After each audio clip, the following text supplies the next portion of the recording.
It's that old saying, right? It's that meme. It's like, however bad you think it is, it's going to get worse, right? Like, but at the same time, it's also going to get better. So be very bearish on fiat, be very bullish on Bitcoin. This system, it's going to get worse. The collateral problem and the failure to deliver problem is going to get worse. Your shares that you own in brokerage aren't really yours. They're held by the broker. They're held at the DTCC. They can freeze them whenever they want. They can create fake shares whenever they want. They can fail to deliver. They can naked short. They can manipulate with derivatives, all these sorts of things. And the only financial asset that you can truly own is Bitcoin.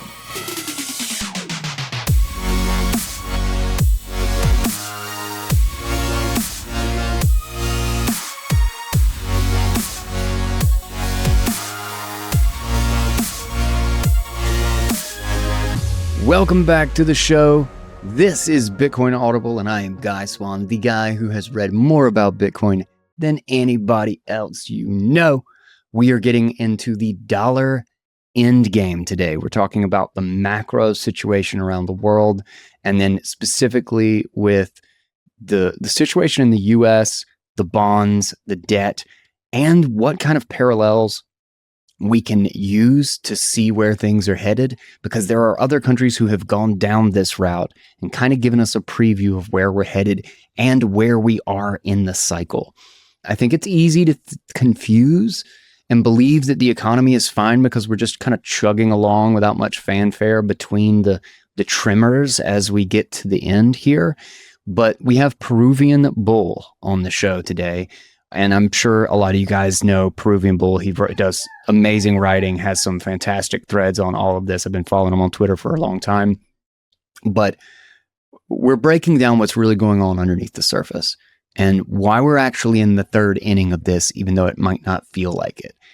And we get into really the major indicators that he is watching for to understand where things are headed in the future.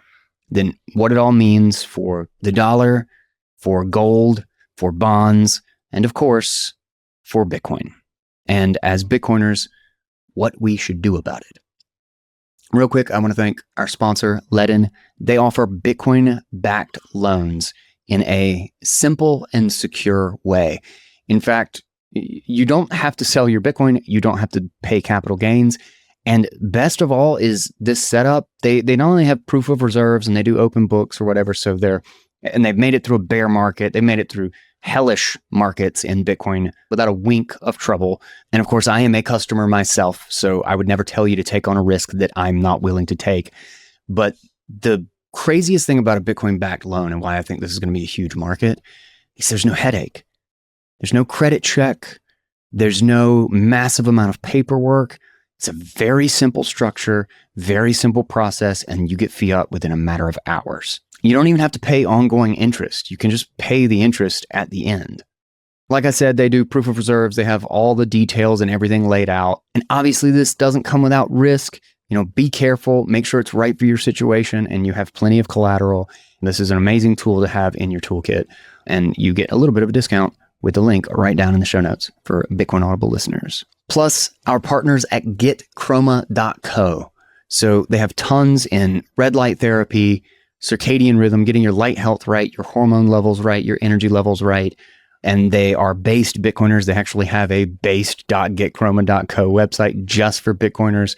And there's just been tons of evidence. I've been going down this rabbit hole on the benefits of red light therapy. One actually, which I didn't even know, this is where red light therapy started, or why research has kind of blown up, but it's about hair growth, like regrowing hair. True story. Didn't know that until like 2 days ago. But you can get a 10% discount with code Bitcoin Audible, all one word, and the link is right down in the show notes. Check out PubKey, PUBKY.app. They are building tools to create the semantic web, to build a web of trust, to make the web experience one that you control. You are in control of your networks. You are in control of your connections.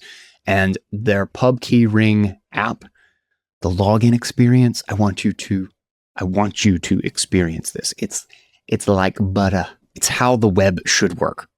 Check that out, if nothing else. Link in the show notes.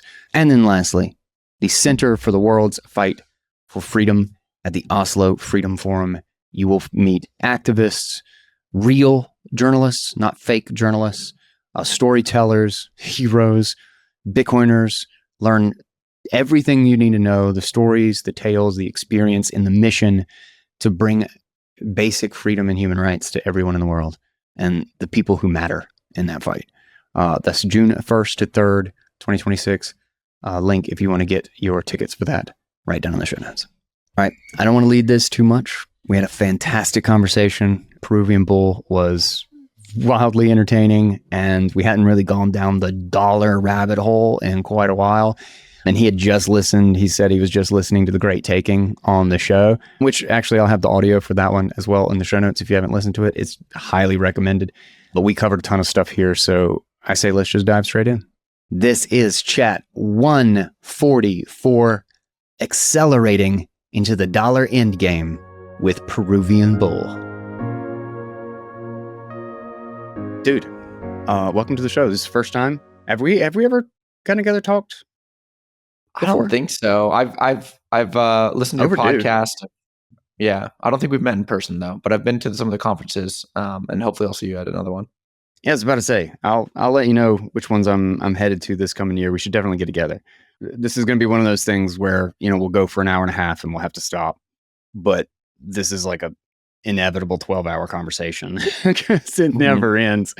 But welcome to the show, man. I have to say I'm probably going to go ahead and just get it. But I'm kind of stoked about your book. I haven't read it yet. One of the few pieces that I feel like is like a Bitcoiner wrote it, and I haven't actually dug into it. The Dollar Endgame, but I follow you. I've been following you for a long time. I really love some of the threads you post, some of the breakdowns. I believe I've read something by you on the show. Didn't I read like a Twitter thread or something? Did I? You might have. I don't know. Either that or if it's saved in my list or something. I know I've gone through a ton of them, but officially, welcome to Bitcoin Audible, man. How's it going? Good. Thank you. Thank you for having me. I appreciate it. Yeah, dude. So real quick, what's your background for the people who don't follow Peruvian Bull and don't know all the stuff that you write about? Give us kind of a TLDR on why I got you here. Sure. So, I grew up here in the Pacific Northwest. I went to Gonzaga University and studied finance and entrepreneurship. And right after, when I was in university in like 2016, 2017, I was studying macro, going really deep down this rabbit hole. And I have actually kind of got fudded out of Bitcoin in like 2017 due to some books I read that were basically making the argument that like the transaction speed wasn't enough. And so I kind of avoided Bitcoin, but I was a major gold bug. And I was obsessed with macro. I was just reading and, watching videos and listening to podcasts and talking to professors and just going as hard as I could down the economics rabbit hole. And then in 2021, I got a job working at a fintech, and I was, making decent money, but I just still had this inkling, like there's something wrong with our financial system. There's some big changes coming. I don't know exactly how it's going to play out. And I basically got involved with the Reddit community after the GameStop, fiasco. The stock just exploded, and then they shut off the buy button. And then I started getting in debates with people about macro. And so I started writing this series called Dollar Endgame. So it was originally like a Reddit series, and then so many people loved it, they wanted to make it into a book. And so I made it into a book. But the Reddit threads or the Reddit posts went viral, then the Twitter threads went viral, and people just love that work about like just setting the stage for late stage fiat collapse, essentially, and what could happen next. And that's where I kind of blew up, and I quit my job a few years ago, and I've been doing this macro content creator thing full time now for about 2 years. No kidding, dude. That's awesome, dude. I'd love to hear when that like works, when you just like quit and go like all in on that itch that that you've just been, because that was Bitcoin for me, right? Is that I just had this for a decade, and I was just like, I have to do something. Oh my God, dude, that's a risk. For what was that like? What was that moment? Where were you financially? Where were you in your life when you decided like, okay, this is. Because like that's not an easy, we say that, I say it's like, yeah, so I just decided to go all in on the podcast and do a show, but that was not, it wasn't as easy as that, What was kind of the hurdle in your mindset then? And did you also, second question, did you ever have a why the F am I doing this? I need to go get a stable job like moment? And or how many of those moments did you have? That's a good question. So for the first section, right? Like I would say again, I was always interested in entrepreneurship and doing my own thing, but the problem was I Mhm. never knew what I wanted to do. Yeah. And I was so passionate about macro, but I was like, how is this a business? Like just being interested in a subject, you can't really make that into a business necessarily. And so in 2021 and 2022, I was posting on Reddit, then I started posting on Twitter. My Twitter starts blowing up.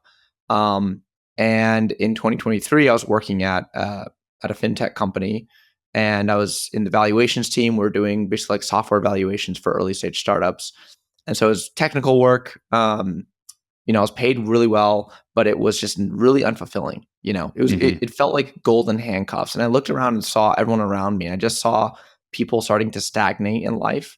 And they might have only just been a few years older than me, but at the time, I started feeling like if I continue down this path of just like get a CFA, get a promotion, try to become a manager, try to do the, Yeah. like maybe switch to a valuations advisor, like Yeah. it just would take me down this predetermined path and forced me to make all these choices I didn't want to make. And so I Yeah. wanted the freedom and the flexibility. And I started becoming more and more passionate about content creation. I was getting better and better at it. And I essentially like reached my breaking point in 2023, where the job just wanted me to do more and more work. And I was like, I am not doing more work for people who are paying me with devaluating currency and like not giving me raises even in real terms, right? Because they were giving me like a 1% raise, 2% raise, and Yeah. the currency is deflating at 5-7% a year. I'm like, so Yeah. I'm actually losing by trying to be here. 7% year over year. A couple of those years, it's like 9-10%. Just hurts. That's some So shit. yeah, so I waited till I had my 3-year bonus, and I saved up cash in the bank. So I had about like $30,000 or so of cash in the bank. Which at the time I was like, this is so much money. There's no way I'm going to burn through. This is going to last me 5 years, right? And Yeah. little did I know, like a year and a half later, it was all gone. Or less than a year and a half later. Yeah. Yeah. Oh my God. So, That's crazy there.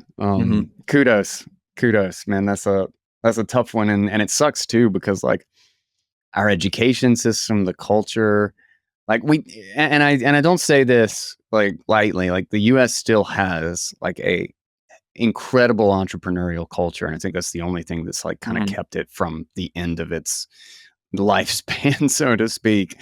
And probably the only reason we'll come back from the potential ashes here, or maybe even save ourselves from some of the worst of it.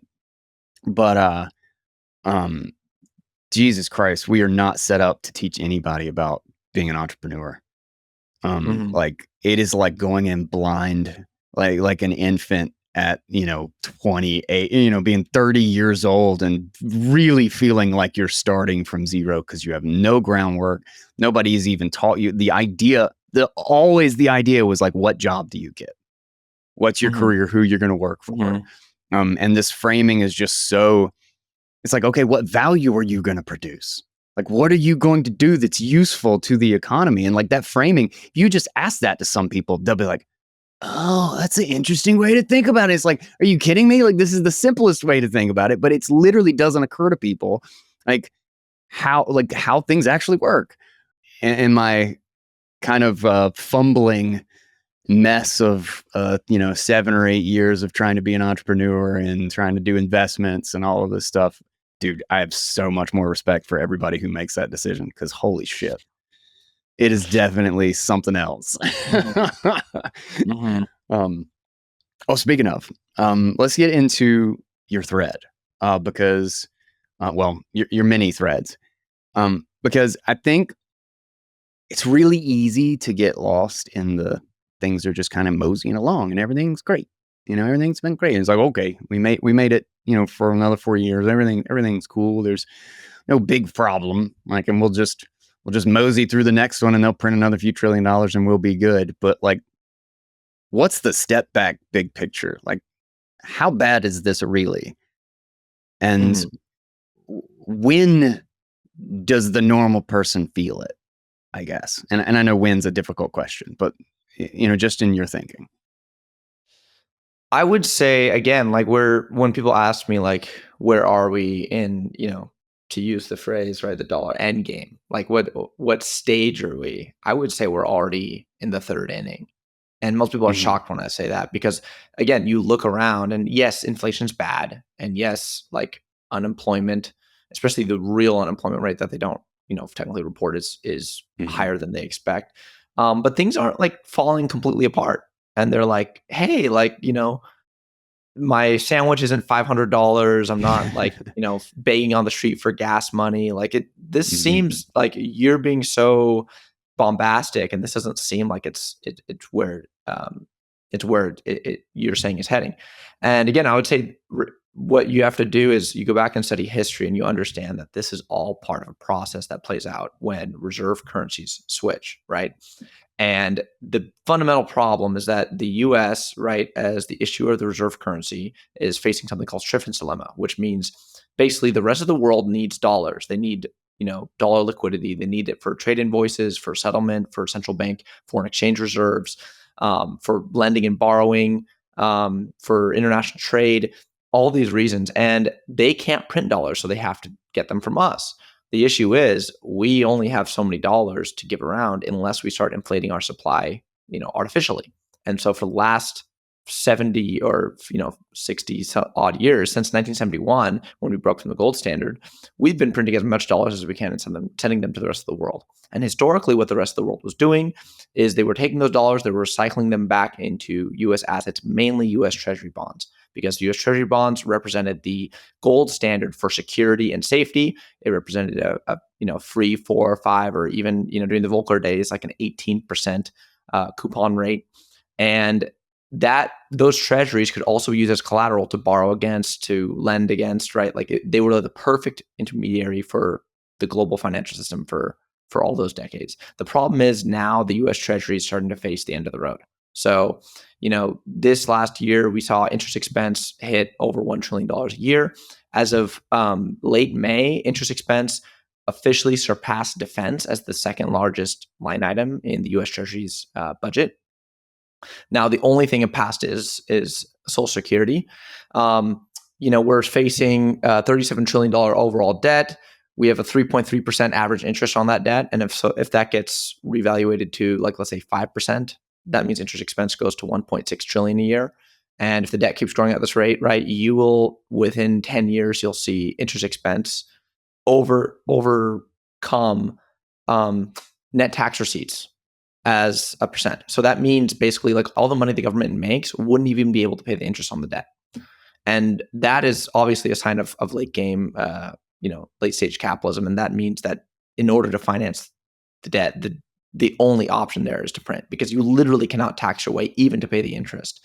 And so, we're in this process, but the problem is that most people don't understand is that it's a slower process than they think.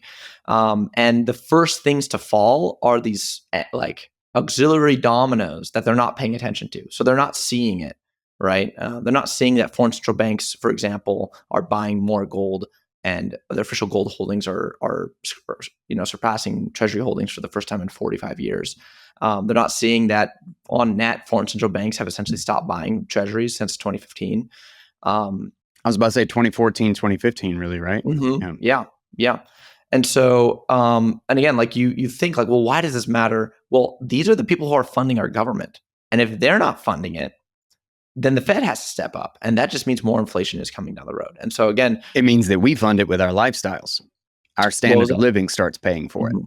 Yeah. Exactly. Yeah.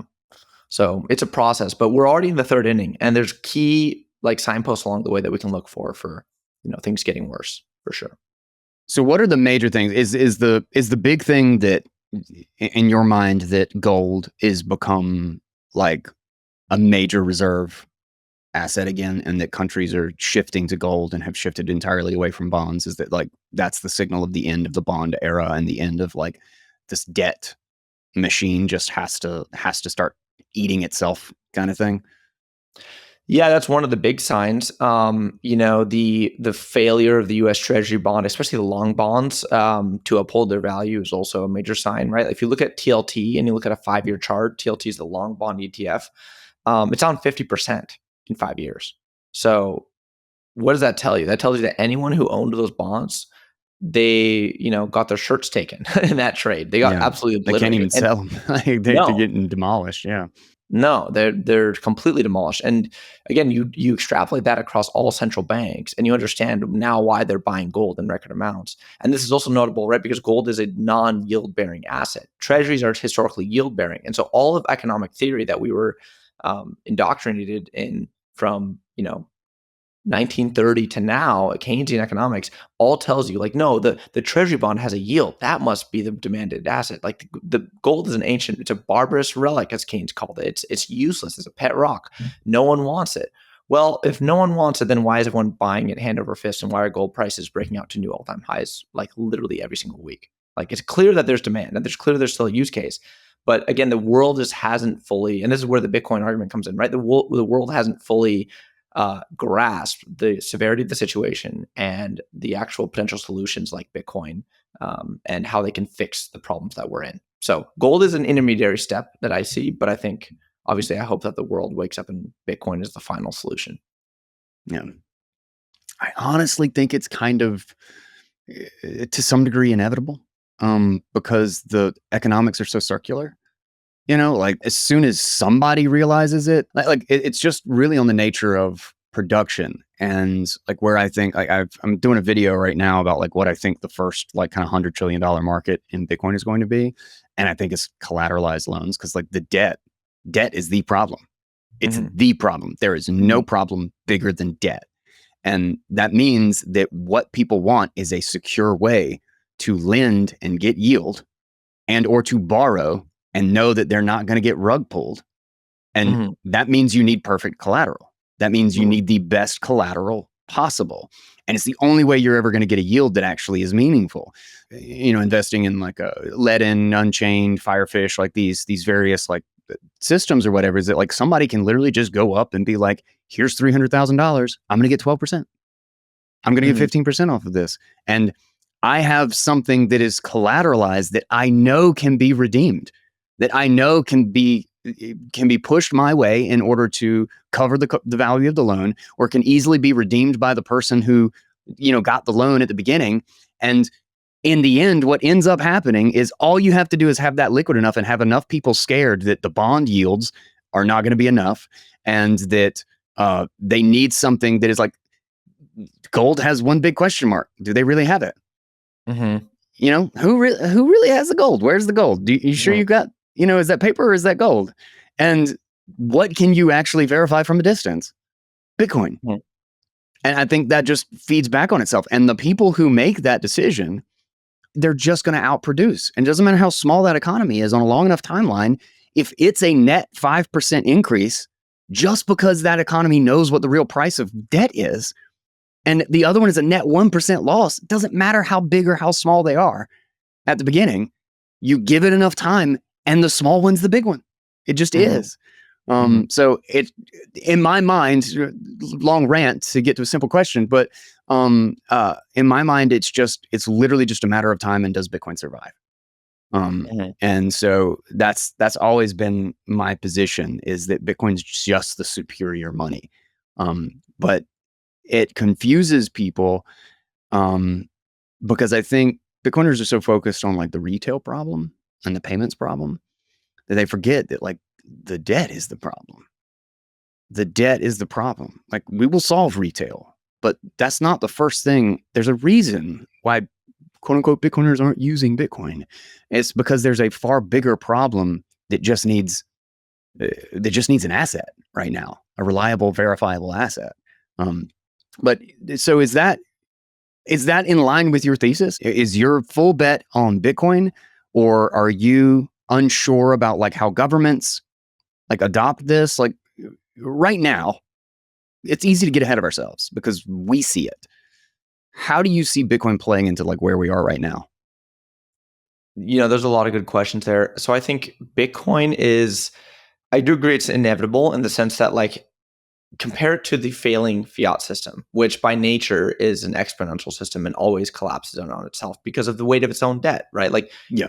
if you're increasing the money supply by 3% a year in perpetuity, that compounding over time will just destroy your currency and destroy the ability of your economy to save and compete and produce capital goods without, government intervention or without state control, right? And those economies, obviously, those socialist run ones, are always decimated in the long run by capitalism, by pure free market economics. The question is, again, how do we get there on the road to adoption? What players enter the scene on our side? What players enter the scene on the other side? What players are neutral and just taking advantage of the technology and don't really care about the broader philosophy? Like, the best way to think about it is Bitcoin presents one of the fundamental problems in monetary economics, which is Gresham's law. So because Bitcoin is superior money, ironically, it is more valuable and it gains in value every year. So people actually don't want to spend it. And because because your US dollars are losing several percent every year, and if you're in a developing country, it's much, much worse, you want to spend that money. So the monetary velocity of a fiat currency is just by nature much, much higher than a solid like state, a solid state like hard money currency like gold or Bitcoin. And so in the early stages, the adoption process looks extremely slow. So even if you're a Bitcoin company, like getting people to pay Bitcoin for stuff, Bitcoiners, is a hard sell, because unless they're totally bought into the circular economy idea, they might tell you, yo, why would I spend my sats? I just want to save my sats and just, they're going to go up in value next year. I'll wait to buy your shirts next year and they'll be 30% less in sats. So why would I buy now?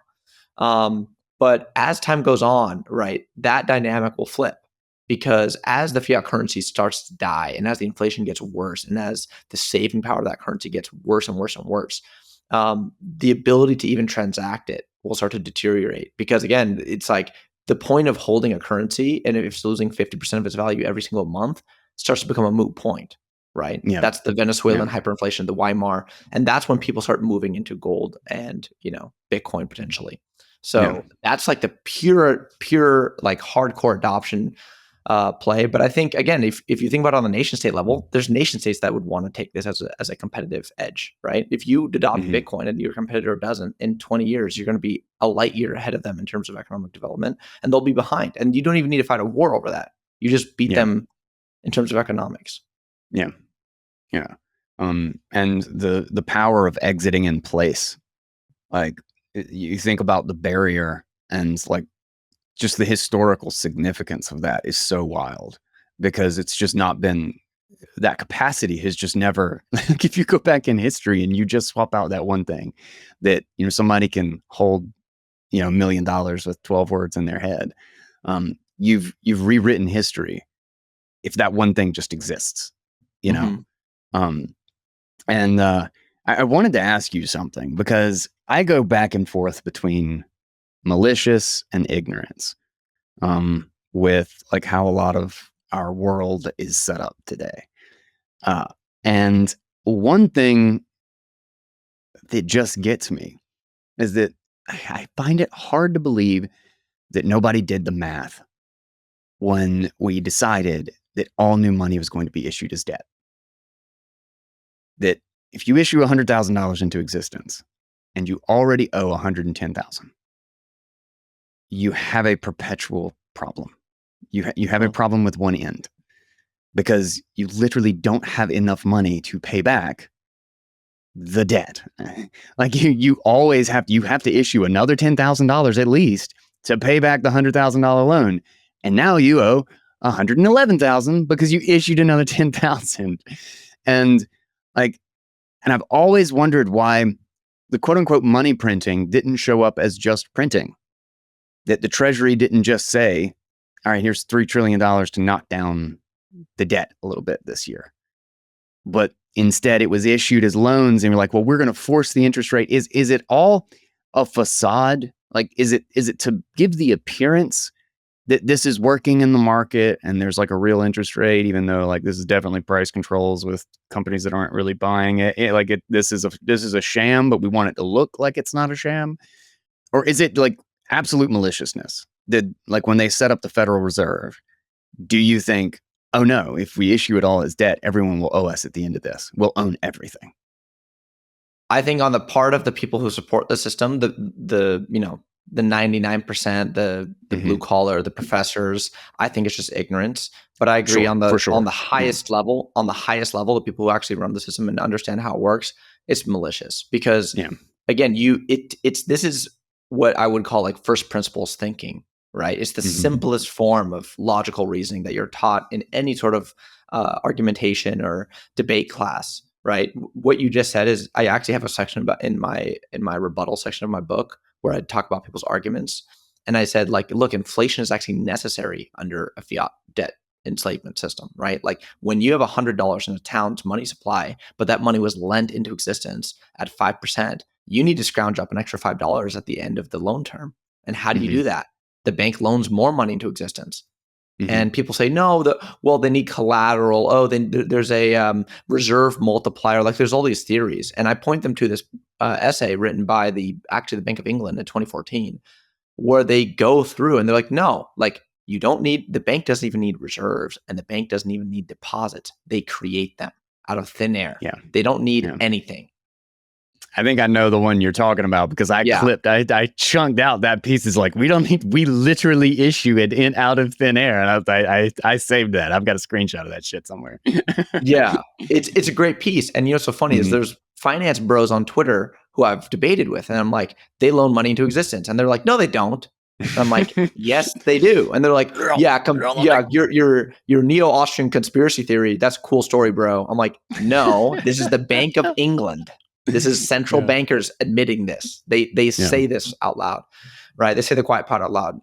So they absolutely understand how it works at that very highest level. I think that everyone else below them, if you're talking like a mid-level bank manager or bank tellers, like they just kind of are ignorant and say, no, this is how the system works. It's good. They have all these rationalizations, right? Because their entire argument is, look, we used to be on a gold standard, and the gold was in the vault, and it was, we lent out 2 or 3 times more fiat than the gold, and there'd be bank runs. And so now we have a central bank to lend us money in times of crisis to save the banking system, because look how bad it was when they were bank runs, and look how horrible it was for the economy.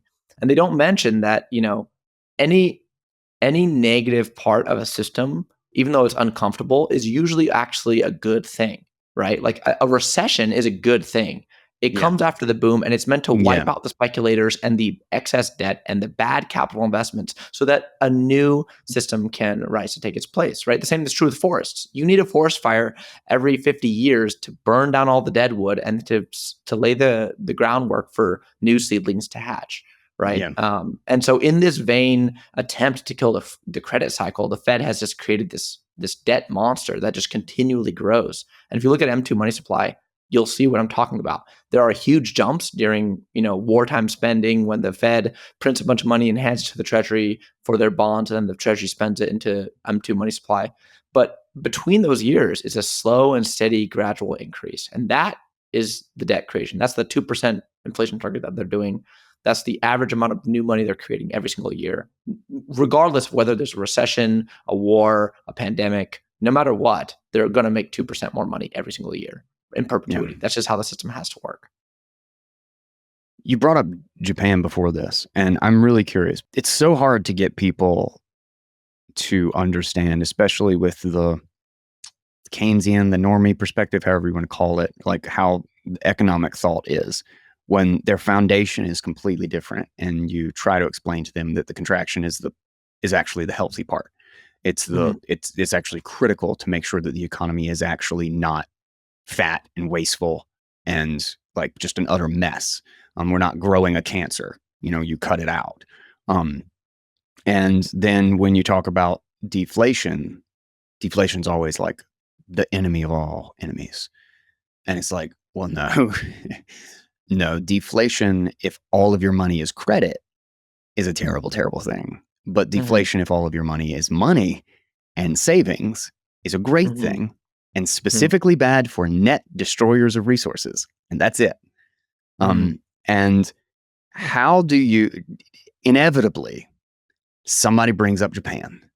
And I'm like, oh God, here comes another hour of like trying to lay the groundwork to make you understand why the hell Japan proves my argument and not yours.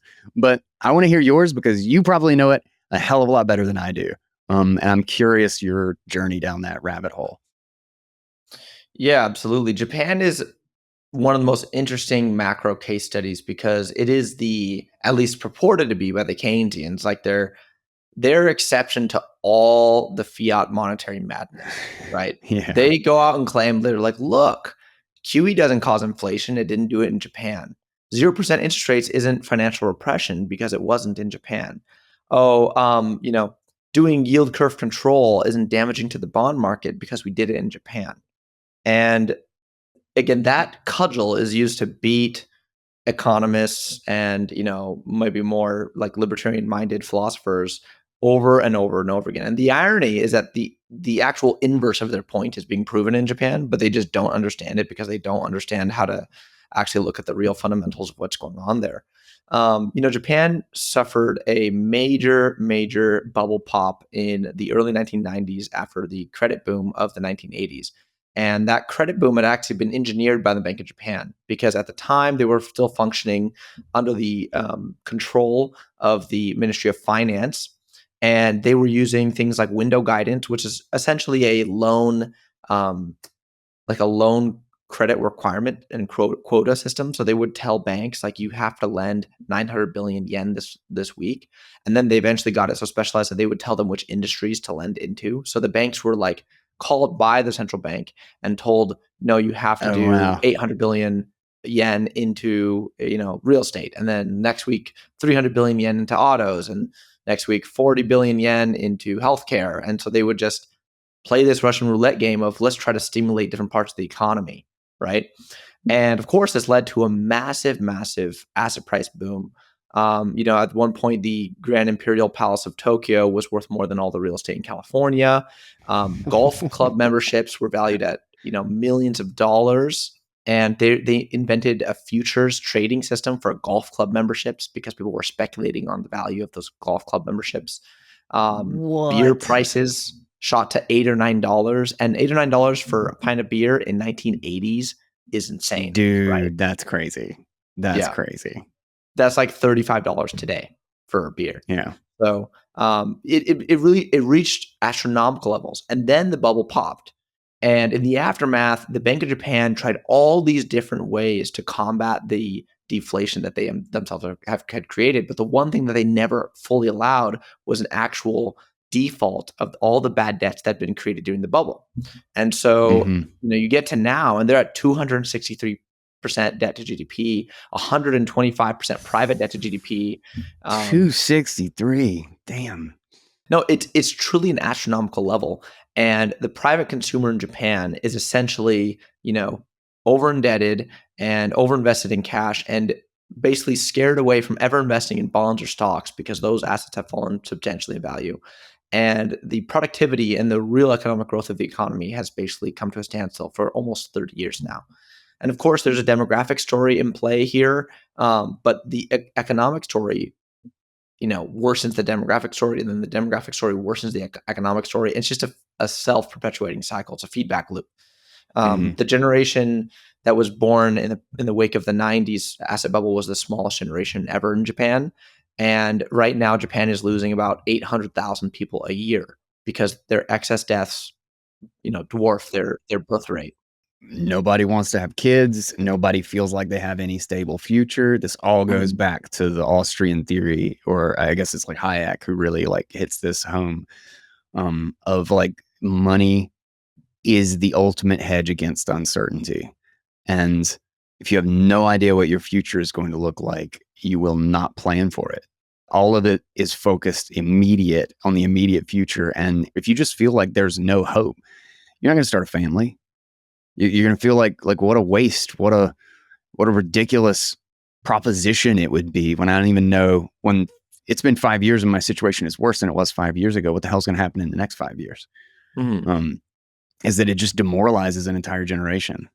And you see it. It does everything. Svetsky has a great line in uh the Bushido of Bitcoin, where he like kind of gets into this and talks about like all the various ways in which it affects people, but that it also creates this managerial state where everything, like just like talking about central banks, like you're definitely going to do it. You're going to do it in this industry, and you're going to do it in this industry, and the banks are controlled, and everything is controlled. So it feels like nobody has any choice Like there's no decision to do anything. It's just like what somebody else's decision, how it affects them. And so they just become like numb to it. And he calls it like it creates this like condom of society to like make everything safe and planned, and it literally has the same effect. You actually see it in the birth rates. It actually behaves like a condom on all people's plans, on the hope for the future, on having kids or whatever. It's a great little section I like saved out of that book. But it's crazy how it's all tied together. Like it is all tied together. It is all tied together. It's just, again, this is a different, you could say like a different symptom or a different, realization of the same disease, right? So instead of people being destroyed by inflation, they zombified their economy. And, that as we made that documentary in March with, Julian and Isabella and Metaplanet, and we were like, talking to economists, talking to everyday people in Japan, that word kept coming up over and over again. Zombified. The economy is frozen. It hasn't moved. It hasn't changed. There's been no innovation. There's no growth, right? Weston Nakamura, one of the keystone people that we interviewed, who's a Bank of Japan expert, one of the best analysts on Japanese monetary policy. He said it really succinctly. He said, "Can you name a Japanese Mark Zuckerberg? Is there a Japanese Elon Musk?" He's like, "Where's the Japanese Silicon Valley?" He's like, "Anyone with any creativity in Japan has to leave because there's no capital investment, there's no startup culture, there's no entrepreneurship because there's no growth." And the economy is still stuck with all these bad debts. All these corporations, right, took on debts 2 to 3 times what they could service. And they all got the banks to give them 0% loans in the wake of the crisis because they said, "Oh man, we have 300 billion yen debt. We're only making 50 million yen net income a year. We can't pay even the interest on this. Give us a 0% debt, and we'll just keep pushing it forward into the future. We'll keep refinancing, keep borrowing again, and we'll just kick the can forever." Well, then the company never gets out of the debt, and they never get out of their bad investments, and they never change. And so, and they stay this giant corporate blob that just consumes resources that everybody else needs. You never actually get to something where there are institutions that are running net production of resources, and you never get rid of them. They just become permanent. Oh God, such a mess. And the zombie metaphor again there is really great, right? They're functionally dead, but they're still like hobbling along. And the estimate that we found was 29% of companies on the Tokyo Stock Exchange are functionally dead. 29%. Holy shit. Yeah. Basically a third. Holy shit. That's crazy. Wow. God, that's wild. Does that happen to the US? Like what's our story? It is happening in the US, but it's obviously this would be farther out, but this is another bleak future that we would look forward to if we follow down this path of 0% interest rates, QE monetization of financial assets, and complete zombification of the economy. The difference is in the US, there's a high enough, immigration and birth rate that this would probably actually result in inflation, right? And the US consumer has a much lower savings rate and propensity to save than the Japanese. And so that means that any additional money that the Fed prints will circulate much faster and will cause much more inflation than in Japan. So Japan's been a special case for a while, but right now, I mean, they're going through like a historic, I would say, like breaking of their currency and bond markets, right? In 2022, this started with the yen breaking 150 and the yen interventions beginning, which is when I really started following it and writing about it and making YouTube videos about it. And this process has continued and has moved. The contagion has now moved to their bond market. And so their 30-year bond is now at 3.3%. Their 40 years at like 3.5% almost. Which is, again, it might not sound like a lot, but for Japan, which was pinned at 0% interest rates since 1999, it's massive. It's absolutely massive. For context, at 260% debt to GDP, if you refinance the debt at the current interest rate, not even projecting like, oh, let's normalize with where the Fed is at 4.5%. Let's go to 3.3%. Let's have all the debt be refinanced at 3.3. Japan would be paying 7% of their GDP every year in interest expense. 7%. And that's more than that was like double what they spend on their military. So they'd be paying 2 militaries worth just on interest because that's how big their debt is. That's at 3%. Imagine 7. Imagine 10. My hope is that Bitcoin is kind of the foot out the door. At least lets part of the economy survive. Like, of course, there will be a massive shift. And maybe the problem is that they quote unquote won't allow it, and it will just get pushed out of the economy. But right now, it seems like it's actually a relevant piece of the puzzle, because at least this regime is very in favor of it, and there's a massive push. Like when a lot of people in the U.S. want something very openly, and you can't suppress the conversation about it, it tends to be very politically difficult to push against it. And only the most extreme things, like look how long this Epstein didn't kill himself thing has lasted. Like they can't make it go away. And so that gives me hope. That gives me a lot of hope. But I'm curious, do I need to be more sober about it? What do you think? No, I think that is a good take. You should be white pilled about the Bitcoin future and black pilled about the fiat future. That's absolutely the correct take because, you look at Japan, you look at countries like Greece, you look at countries like Italy, you see the inflation they deal with, Venezuela, you see the corruption, you see the absolute state of the market and people's opportunities. And then you turn the page and you look at historically what happened when the US had a sound money system, right? From 1800 to 1900, the general poverty rate or like the people who qualified under the UN's worldwide poverty rate, which is less than $1 a day, fell from 90% of the population in 1800 to almost 10%. It was like 11 or 11.5% of the population in 1900. So it flipped completely. And, real wages rose 8% year over year for the last 30 years of the 1800s. Railroads were built, telegraph, right? We had eventually like the combustion engine invented. We had, obviously the motorized vehicle in the early 1900s, the planes, like all these inventions came to bear just within a short time. We went from horse and buggy to trains, telegraphs, radios, and vehicles. And all this was done under a relatively sound money system, right? There was still some inflation. There were still bank panics. It was about the closest we've had to like genuine sound money in the modern world. Yeah, 100%. Yeah, exactly. Yeah. People will say, oh, well, it wasn't a true gold standard because they still had fiat printed on the banks. I'm like, yes, they did. That's true.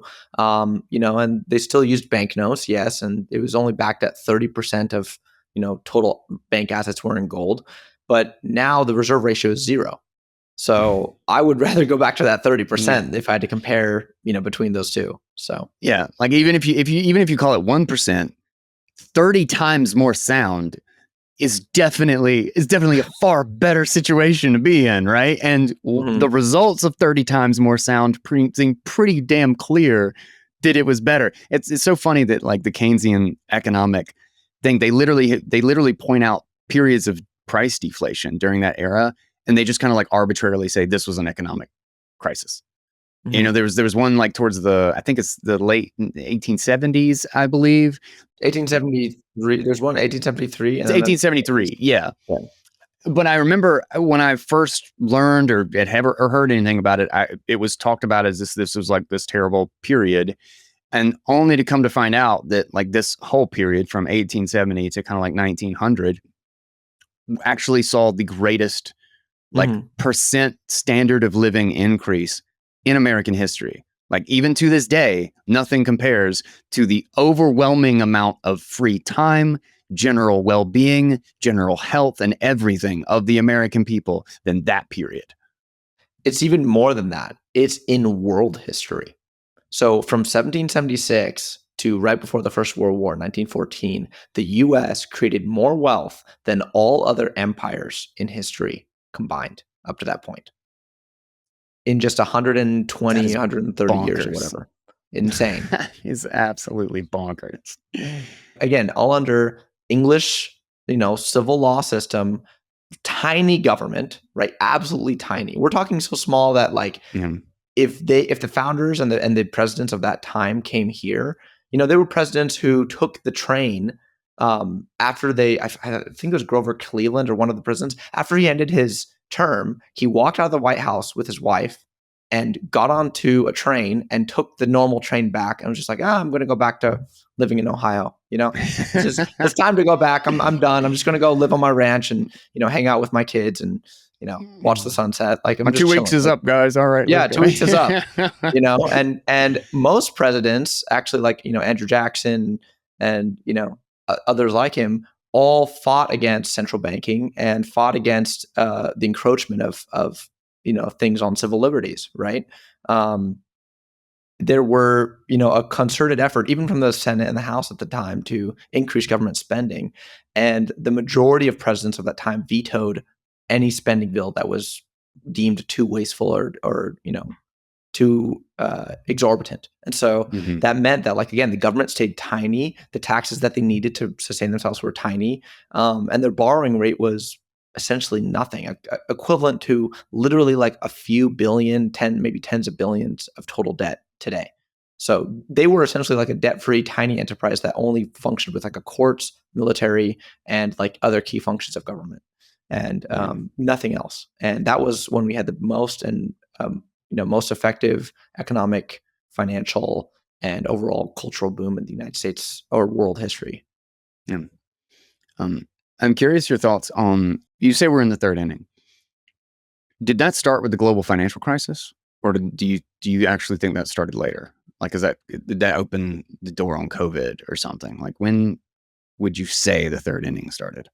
I would say the third inning started with COVID. The second inning started with 2008, and the first inning started, I would probably say, just 1971. Okay. Okay, that makes sense. Yeah.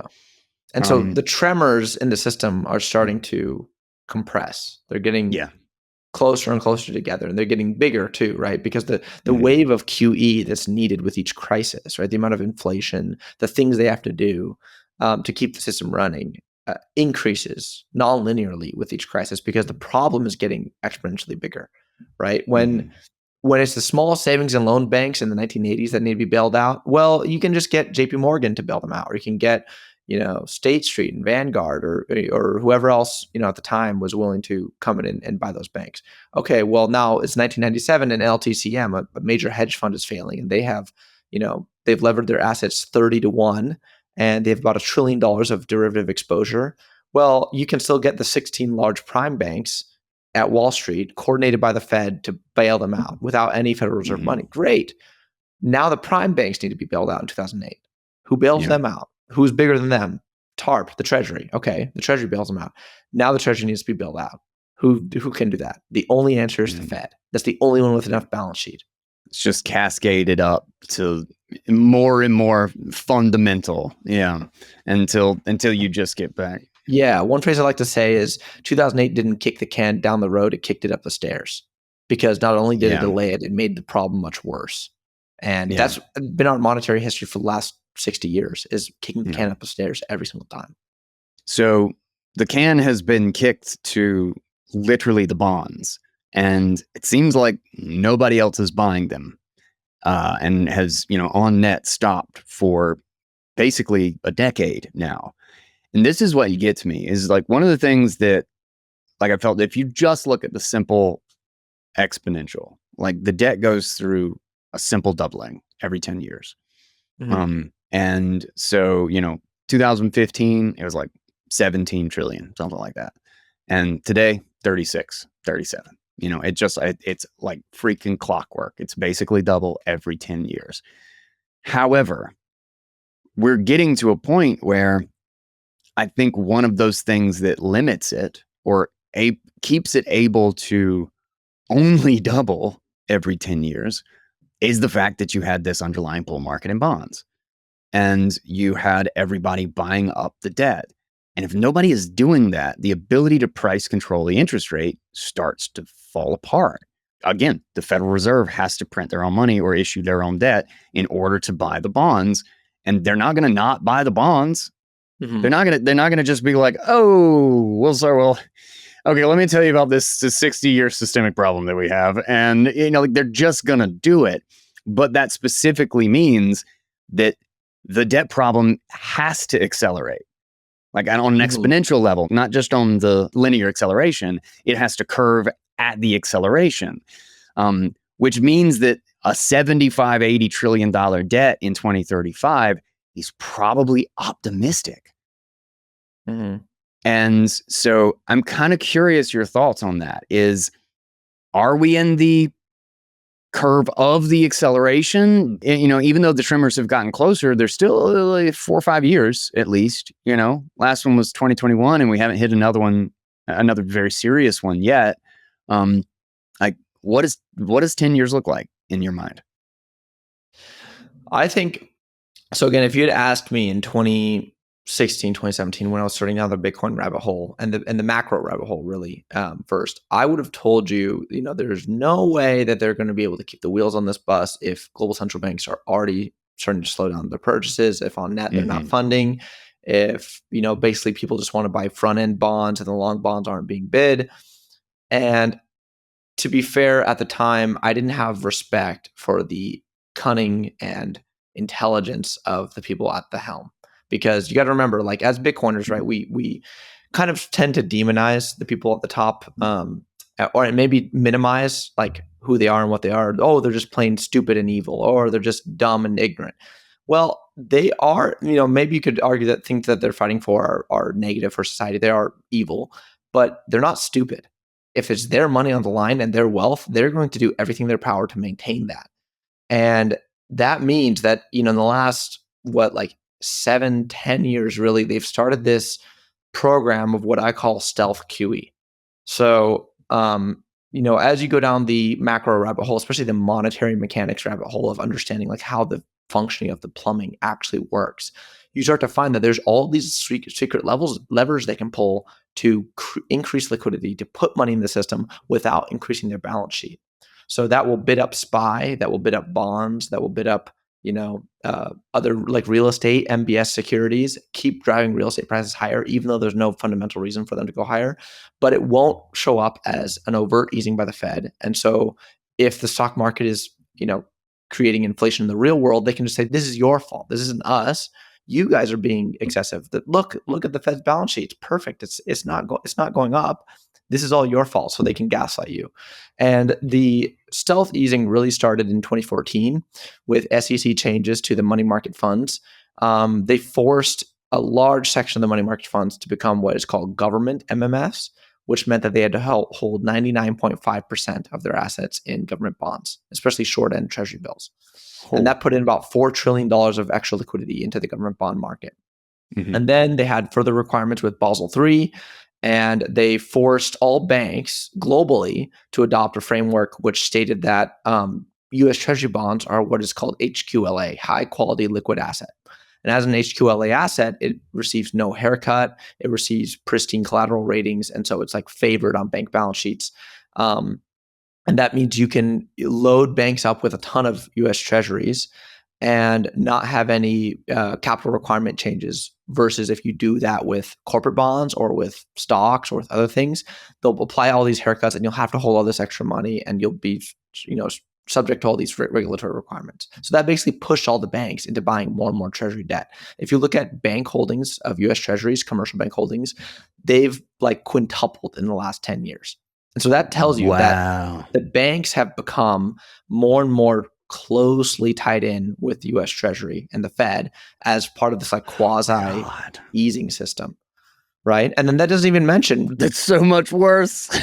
That's so much worse. Yeah. Oh, how much of our retirements as a country are dependent on that? And maybe this is actually a good segue into the whole great taking thing, since you said you've been listening to that recently. I mean, as a percent, I don't know, but way more than people think, right? Like, again, I wrote a piece called Stuffing the Coffers in January of 2024, where I basically made the point that, again, this was the regulatory stealth QE that they were doing back in the 2010s to stuff the coffers, to make all the banks filled to the brim with US treasuries. And then that provides even more justification for them to bail out the banks. Because now the Fed can say, hey, look, if this bank fails, they're going to dump 400 billion of US treasuries on the market. That's going to collapse the treasury market. We can't allow that. Therefore, we need to do a bailout of them, and we need to make sure that their treasury holdings are secure and that they don't dump them. So, that process has been playing out, and that's meant that, again, this stealth liquidity has been easing into the system and allowing stocks and bonds to continue to rise even without overt easing from the Fed. And that doesn't even mention, like I said earlier, the reverse repo, the TGA, the BTFP, all these other programs that they've made that are more overt in this, in the sense that they're actually adding liquidity, but they're still not on the balance sheet officially. And so they've been finding all these secret tricks and things to kick the can up the stairs continually and to keep adding liquidity without signaling to everyone that they are. But again, the ultimate end result is, whether you call it QE or not, it's QE. And more liquidity is being put in the system. And this just means, in the end, more debt, more inflation, and, a quickening of the dollar endgame. You don't actually have to sell your Bitcoin to access its value. You can actually borrow against it very easily without selling it.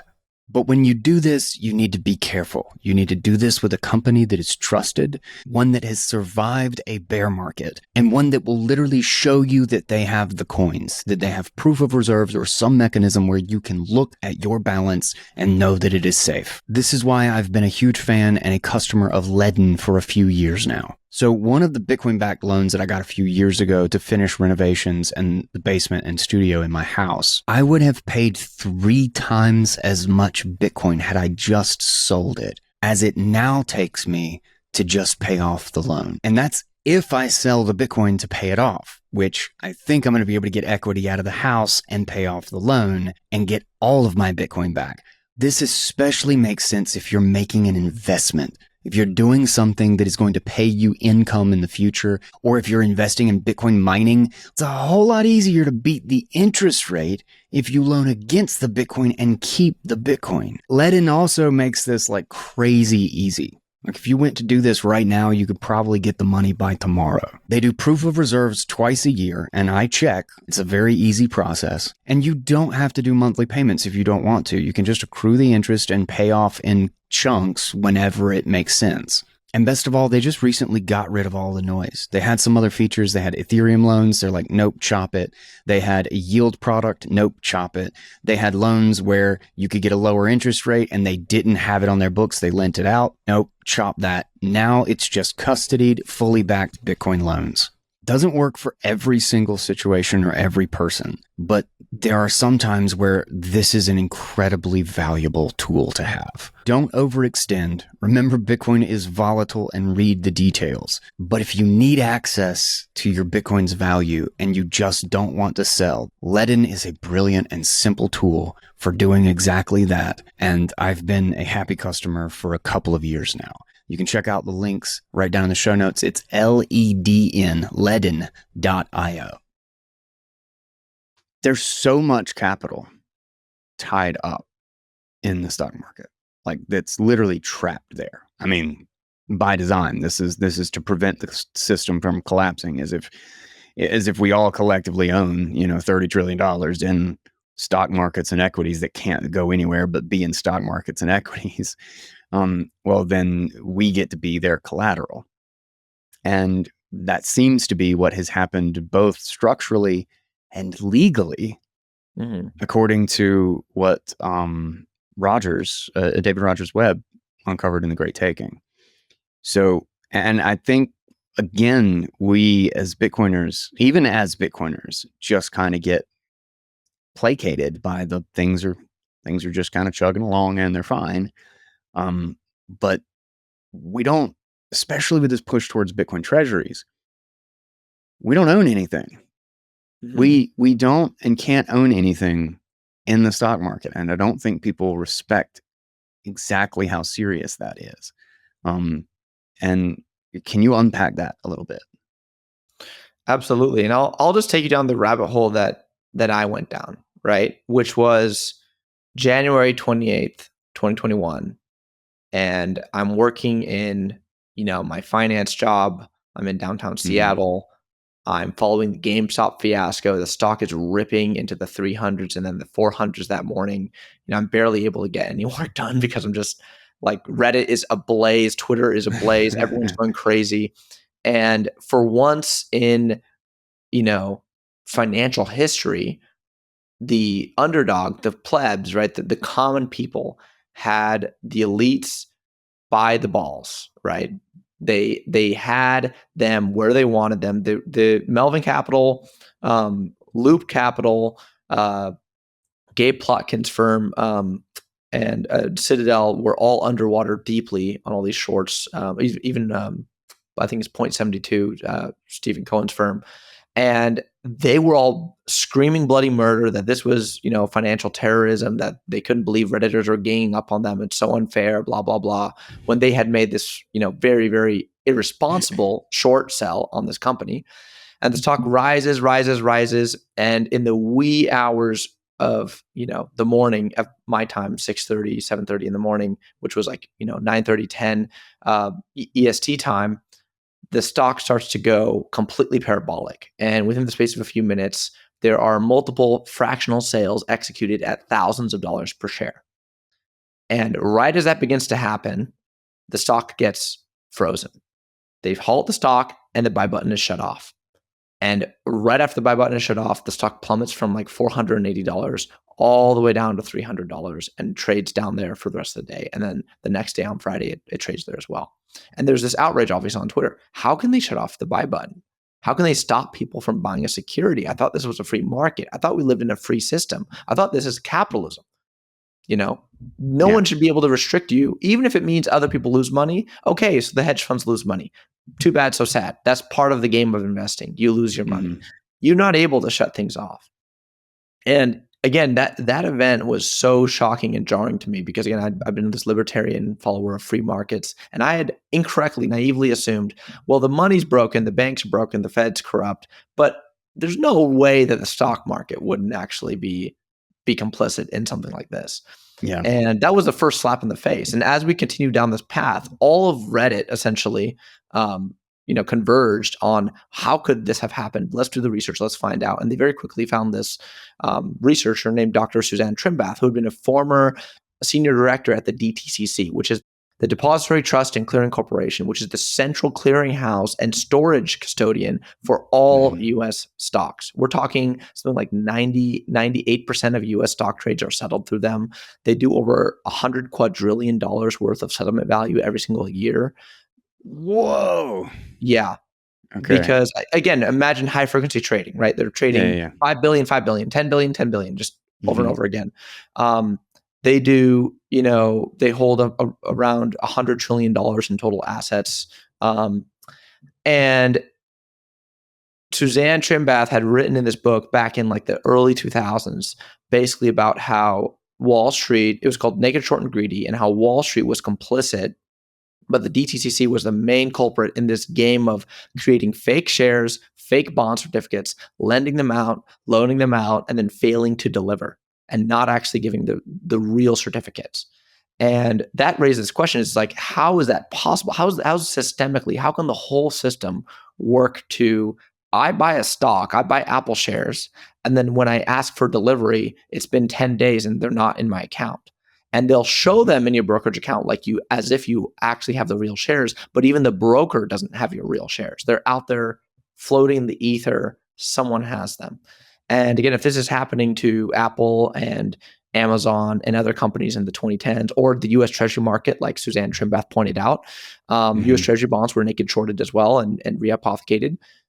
Then how could it not happen to small companies like GameStop? How could it not happen to everything? And we quickly went down this rabbit hole and realized that the fundamental problem is that ever since the 1970s, when the stock market switched from a purely paper-based system to an electronic-based, what you call a digital ledger-based system, in order to make that transition legally, they wanted to change the definition of ownership of stock certificates from what is called the titled or registered owner to the beneficial owner.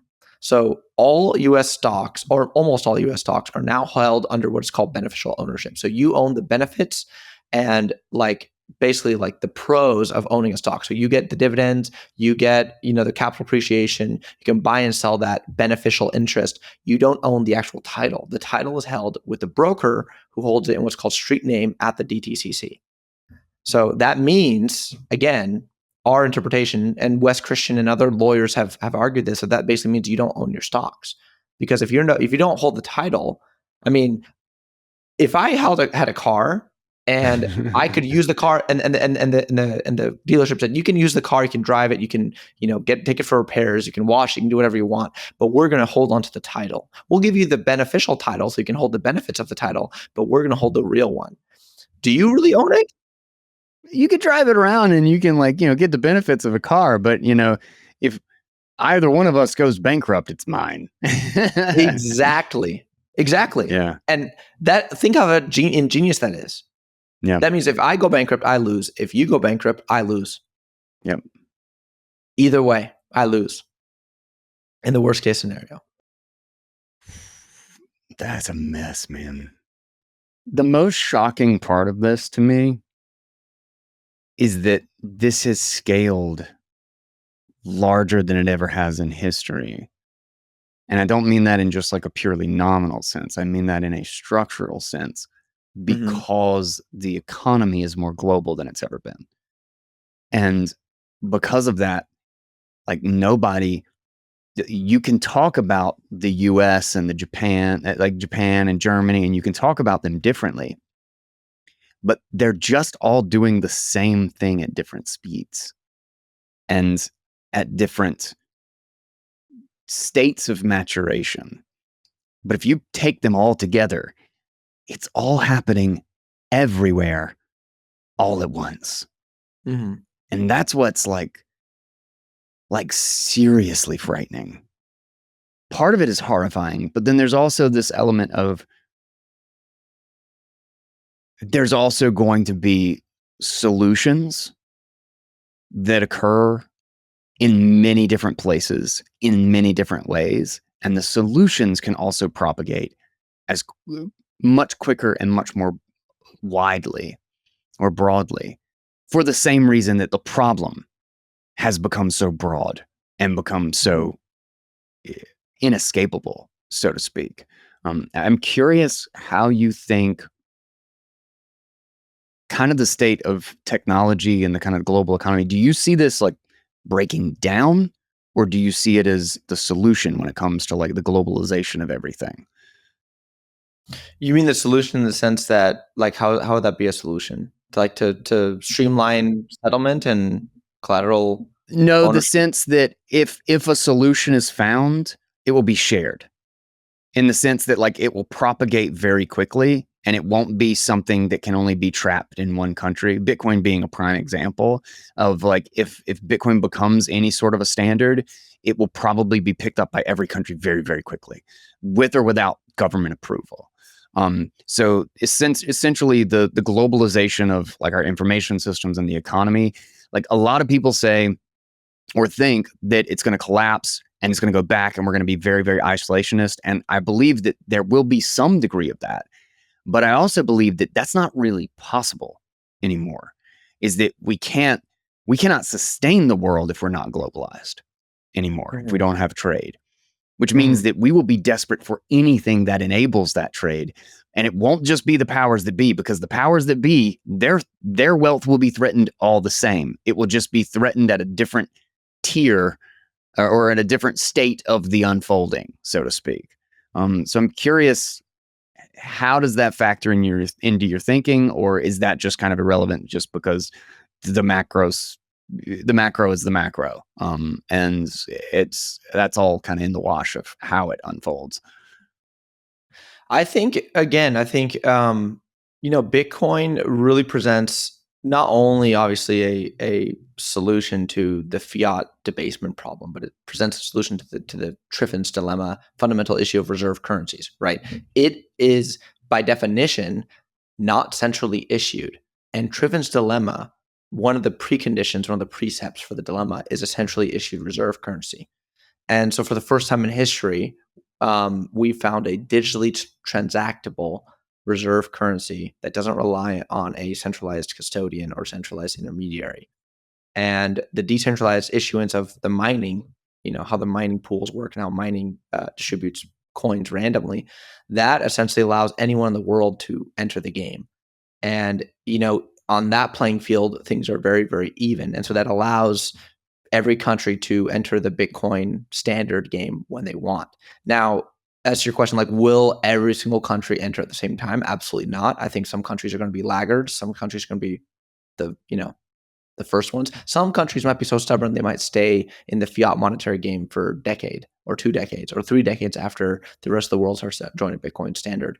But I suspect it will very much go the way of the Soviet Union in the 1970s and 80s, where, just like with the Berlin Wall, they have to build walls and restrictions to keep people in, rather than keep other people out. So you'll see migration from any country that's a non-Bitcoin standard country, into Bitcoin standard countries, just because of the wealth and the prosperity that's going to be created. And so that nation state, right, like level game theory, which is kind of similar a little bit to Jason Lowry's thesis, I think that's going to start to play out. And especially if the US, when people ask me that question, like how fast can it happen? I think the central node of the system is the United States. And so if we adopt Bitcoin as a global reserve currency, and let's just say we start phasing it in. So we just say, we're going to start off with just Bitcoin, gold, and our US treasuries, and we're going to start phasing towards up the monetary ladder and back into gold and back into Bitcoin eventually, and just have, in 30 years, we're going to be only Bitcoin as a reserve asset. Every other country will have a target put on their back, because now their US dollars that they're earning are depreciating. Their US treasuries that they're earning are going to be phased out and no longer going to be used.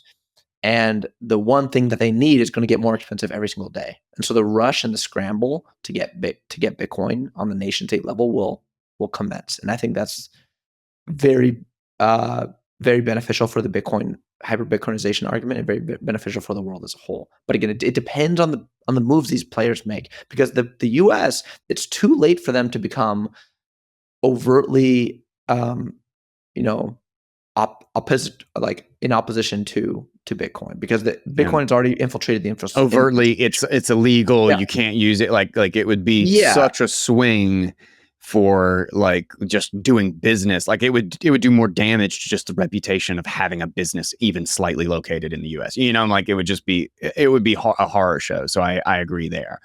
BlackRock has an ETF. Right. Yeah. Fidelity offers custody services. Like there are huge players now on the pro side. And you may think that these players have problems, have ulterior motives. Sure.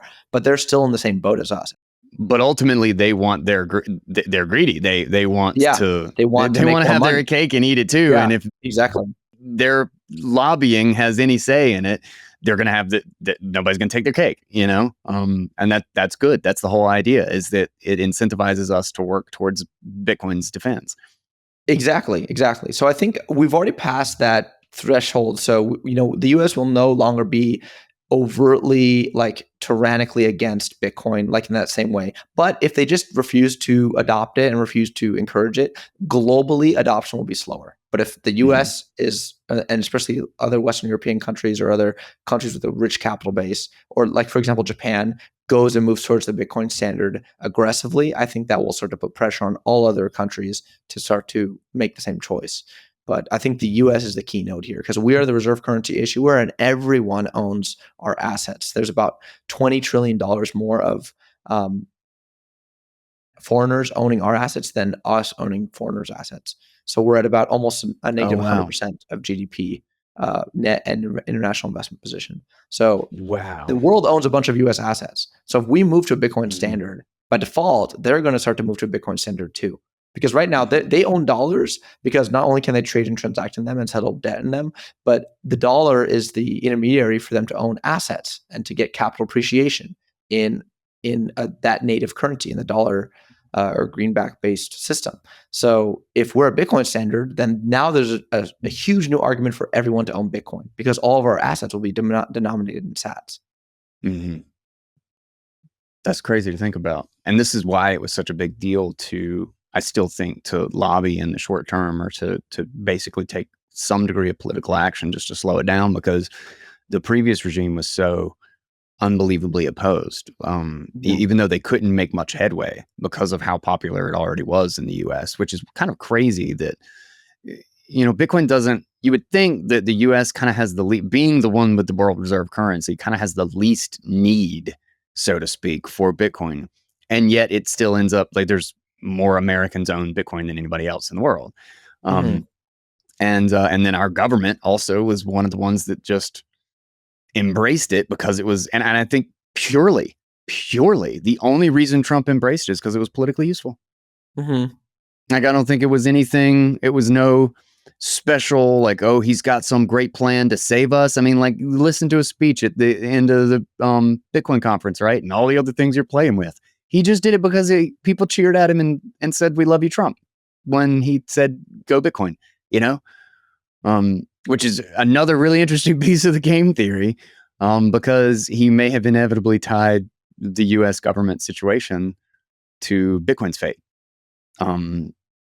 for better or worse there. But I'm curious the short term, because, like, 10, 15 years is like, okay, this is absolutely going to get worse. We know we're on an exponential trend. What are your short-term signals for, okay, be way more cautious right now? And also, how do you think it relates to, because it's easy to talk about like Bitcoin and the hodl wave and the pattern of, like, retail, like mental adoption, like the psychology of the wave. But how's the current macro, and what decisions you think the Federal Reserve and the president and all of this are going to make in the next 2 years relate to Bitcoin right now? Yeah, so I think, again, so what we covered earlier, the stealth QE and the covert liquidity injections are going to continue, but eventually they're going to be forced to do overt QE, right? And really the end game for a QE is something called yield curve control, which was actually pioneered by the Japanese. And this is, again, why Japan is so Oh, important. great example that we learned from. Yeah. Really? No, I call it the monetary experiment lab. Like, every single form of monetary experimentalism you can think of in the last 30 years that has plagued our markets started in Japan. Japan was the first country to go to the zero bound in 1999. In March 2001, they started quantitative easing. And that word, quantitative easing, it sounds so technical, so weird. Well, because it's a translation of a Japanese word. So there was like no other way to think. Funny.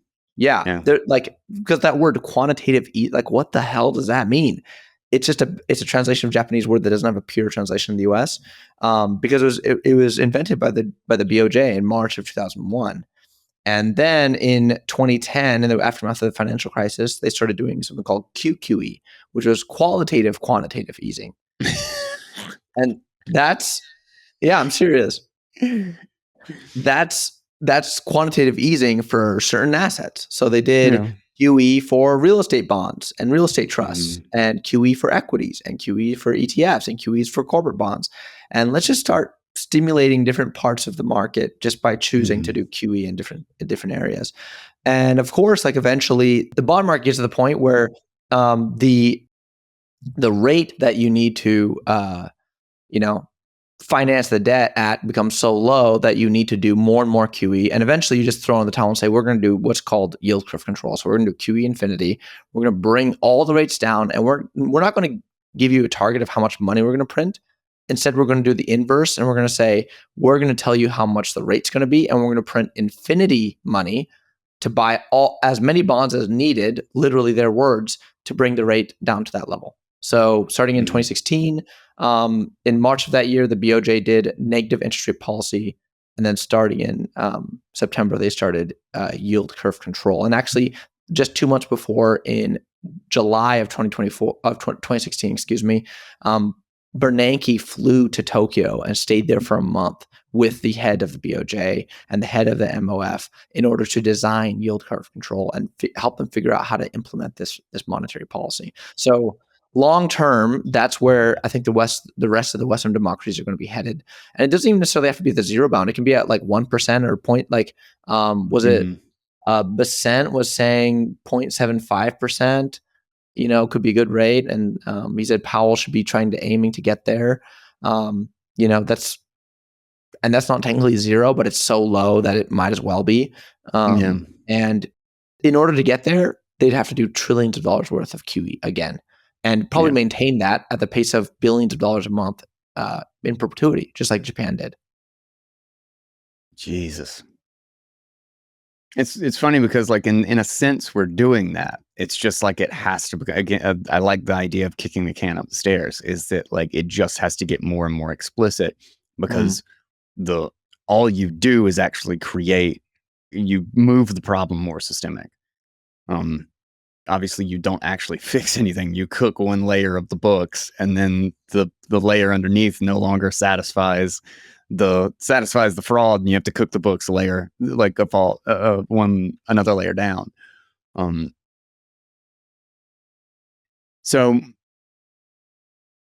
does that make you bullish on Bitcoin treasuries, or scared to death of holding anything in the stock market in the short term, especially Bitcoin treasury?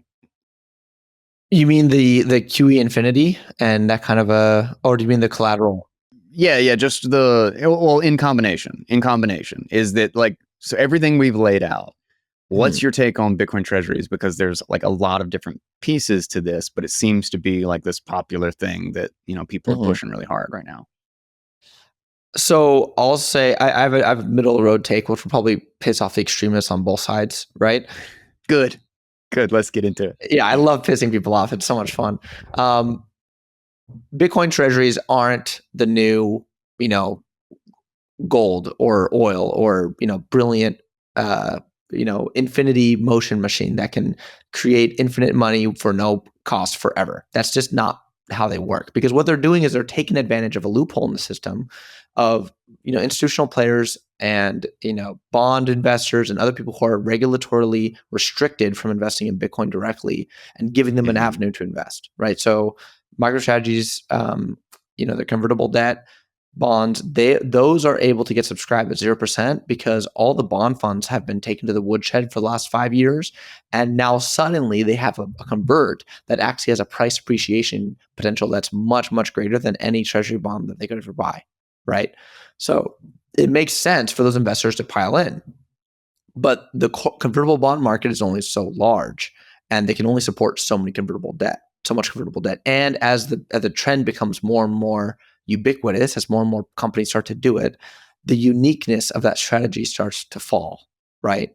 Because if I'm MicroStrategy and I'm doing convertible bonds, and then here comes Semler Scientific, and here comes Metaplanet, and here comes, let's say you have 30 competitors now, or 40 or 50, does the premium to MNAV stay at 2 or 3 forever? I don't think so. I think with that competition, investors who buy those convertible bonds or who invest in those companies as a bet on their ability to raise more and more capital start to realize that there's so much competition that premium starts to get compressed and compressed, but all the way back to 1. Now, I don't think that all the Bitcoin treasury companies are going to collapse tomorrow. I don't think that MSTR is going to go to 0. I think in actuality, it's a pretty genius play, because they're taking advantage of a temporary glitch in the system. Transitional arbitrage. Yeah, exactly. And when all is said and done, and let's say 90% of the companies in the S&P have Bitcoin on the balance sheet, and the premium to MNAV is 0. Well, when all is said and done, they still have hundreds of thousands of Bitcoin. So that's a pretty good play to me. They let that arbitrage, themselves stack Bitcoin until they just return to their ultimate price to earnings in combo with how much Bitcoin they have price, which kills the MNAV. Exactly. So their MNAV gets killed. Okay, fine. Their stock goes back to $100 a share. All the, all the exuberance is taken out. But at the end of the day, they have, hundreds of 400,000, 500,000 Bitcoin. I actually know that they have recent purchases. So I think it's north of 600,000 now. But that's a lot of Bitcoin. It seems like they didn't do so bad. If that's the outcome, I don't think they did so terrible, No, they didn't do so terrible. And then again, this is a question you ask Bitcoiners: is they say this is bad for Bitcoin, this is so horrible, this is going to destroy the ecosystem. And well, if Bitcoin is going to stand up to a global central intelligence agency and global nation states who are going to coordinate against it, Yeah. I hope that it's strong enough to withstand MSTR and just people being stupid and sending useless transactions or filling up the block space with dumb stuff. Like if Bitcoin is killed because of that, then it kind of deserves to die because this thing was Yeah. supposed to defend against nation state. And again, that's why I think it will. Like obviously, this won't kill Bitcoin. Even if MSTR collapses tomorrow and fire sells all their Bitcoin, Bitcoin goes to get down to 30,000 a coin. Great. I'm going to be freaking taking out a loan on everything I have and buying as much as I can. I'm going to be happy. Like, I don't know why people would be mad. I had a tweet on Twitter the other day that popped off a little bit. I said, oh no, my favorite asset is on sale. Like, it's just trying to illustrate to people how stupid it is to be mad about the price going down. It's like, we know the end game here. We know that the debt is exponential. We know the inflation is going to get worse. We know that in the end, Bitcoin is going to be worth millions of dollars because you're measuring in a depreciating currency. Why would you care if MSTR blows up, even if it temporarily impacts the Bitcoin price? That's a good thing. And again, if you want to speculate on MSTR, you want to speculate on any of these companies, go for it. Have fun. Just know that you're not buying Bitcoin. Like these are two different plays. Bitcoin is an actual, monetary system, completely segregated from the traditional monetary system. You can have self-custody, actually own your asset versus a share of something that's held in custody in a beneficial, street owner name at the DTCC. So those are two different things. And now if you want to speculate and play games in the fiat game, go for it. Just like I don't think it's wrong if you want to go play blackjack and bet some money, but just don't call that the same thing as buying Bitcoin. Like buying Bitcoin is saving. What you're doing is speculating, and that's fine. There's a place for speculation in free markets, but they're not the same thing. Yeah. If you had to advise somebody on how to be safe and how to think about, like, let's say there's a lot of people who have gotten into Bitcoin recently. They're still in their job. They still have a traditional retirement and they're starting to buy Bitcoin. Like, what is the next 2 to 3 years? What's the strategy? How should they think about it? How should they think about their side gig versus, getting eaten by inflation with their wage? Like what's the picture that you can paint for them to just kind of give them a way to think about what to do? Sure. So I think what you need to do is find ways to minimize your exposure to, highly inflationary prices. So like thinking if you can move out of the city, if you can move away from places with higher gas prices, higher energy costs, if you can get a better job that pays more, and paying more doesn't have to be even in nominal terms. It's like think about it in real terms. Like if you had a 10% pay cut, but you move to a city that's 30% less expensive, that's a raise. So move to the city in the Midwest that has a lower overall salary, but a much higher standard of living and lower cost of living comparatively.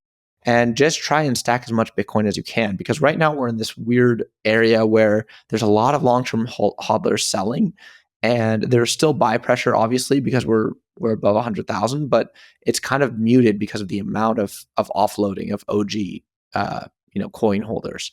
And once that dries up, we're going to be seeing some major moves up, and especially once the Fed starts easing, right? We're still in this like higher for longer mentality by Powell and the governors at the Fed. And so once we start an easing cycle, and especially once Powell is replaced, and if we bring rates down to 0.75% or whatever they end the target rate at and do more QE, Bitcoin is going to go to $200,000, $250,000 in very short order. So your window of opportunity is small. So I would just say be frugal, be very careful about spending, and try to buy as much Bitcoin as you can, and move it to self-custody, right? Like don't hold your Bitcoin on the exchange. Don't do Coinbase.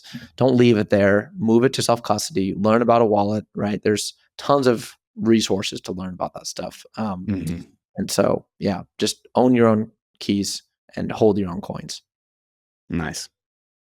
That's basically my exact advice. I'm curious, is Bitcoin's like, I don't know, like 110 or 12 or something today? I don't know. But I keep hearing that it crashed. Is Bitcoin cheap or expensive at 100 and whatever, 110-ish? It's very cheap. One of my favorite phrases is every day is, um, you're buying the new top until the next one, right? The Bitcoin is as cheap as it'll ever be. Like Yeah. this is actually reality, right? And people just are too emotional and trade on day-to-day news. Oh no, it's at 117 and now it's at 112, right? I bought like a month ago at 115. I bought a big clip of Bitcoin. Mm-hmm.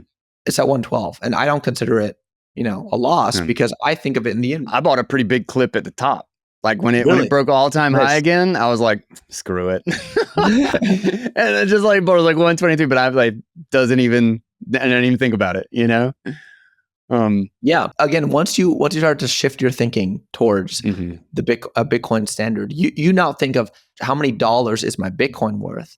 You think how much Bitcoin are my dollars worth, right? Yeah. So you inverse everything. So now I don't think of, oh, I bought at 115. I think I got X amount of Bitcoin at, this many dollar price. So therefore I need to get more Bitcoin as, Mhm. as soon as possible. And Yeah. so whatever I can do, whether that's doing more YouTube videos, doing more content, working harder, taking on a side gig, saving money, whatever I can do to buy more, I do it because I know it's going to be worth it in the long run. I'm actually curious about that. If you don't mind me asking, how do you monetize? Do you have sponsors? Do you have you just have a paid for? You have a premium to your like newsletter stuff, right? Yeah, I have a paid Substack, Mm-hmm. and that brings in like 40% of my income each month. I obviously have Twitter monetized, YouTube monetized for just ads, Mm-hmm. and I have the book. The book, obviously, like most books, it sold really well for the first few months and then the first year, and now the sales are down to like a handful of copies a month. But that's Mm-hmm. fine. I never Yeah, wanted it yeah, to yeah. be a huge thing. But the biggest thing is, I have a sponsor, a Blockstream, and we sell the Jade wallet on my YouTube Yeah, yeah, yeah, channel, and that yeah, yeah. converts pretty well. And so that's where I offer like obviously like a discount, and people sign up to do that. So I'm hoping to add another sponsor here also in the near future. But yeah, it's just sponsor and my loyal Substack subscribers who love macro research and just want to like learn more. And Mm-hmm. that's just like $12 a month, or like I think it's like $120 a year if people want to sign up and have a bunch of premium podcasts there, discussions with high net worth investors, Bitcoiners, other people, and people who want to invest in specific areas that are like more bespoke, like Japan Mm-hmm. or Korea or China. Mm-hmm. There's content for them there. That's actually a good question. Like you look at something like Japan, and like all you see is like Jesus, like how imbalanced, like what a huge problem. But then in some ways, this also means there's some sort of an opportunity there Mhm. because of how imbalanced things are. And in your mind, when you think about something like that, does Japan have some other investment or some other perspective on like its opportunity, or is it literally just buy Bitcoin to hedge against like what Japan is doing because everybody else is doing it? Is it just kind of a cautionary tale, or is there something specific that you think about as far as like an opportunity there? Well, the biggest thing is obviously, well, there's two things: the jurisdictional arbitrage, because Mm-hmm. in Japan, it's very difficult to own Bitcoin outright. The legal system has been set up in such a way that owning cryptocurrency and other like bespoke assets is difficult. You have to set up a tax structure. You have to set up an offshore LLC. It's expensive. But owning an equity like Metaplanet is totally doable and much easier. Mm-hmm. And so if you live in Japan, buying Metaplanet is uh, much better than just buying the Japanese bonds, obviously, because the Japanese bonds are crap. They've Yeah, been yeah, losing value for decades. So that's one trade you can make if you live in Japan, or if you just have exposure to Japanese equity markets. But the biggest trade is the carry trade, is borrowing in Japanese yen at very low rates, 1, 2, 3%, and lending in other currencies at 5, 6, 7, 8%, and capturing the spread. And if you properly hedge the trade, you can essentially, make free money, because what you're doing is you're exporting Japan's monetary policy to your own economy by taking liquidity and bringing it to your market, and then profiting off the difference in interest rates. And Yeah. so I actually have a paid piece on my Substack I released in August explaining how to do a carry trade and how to pull it off.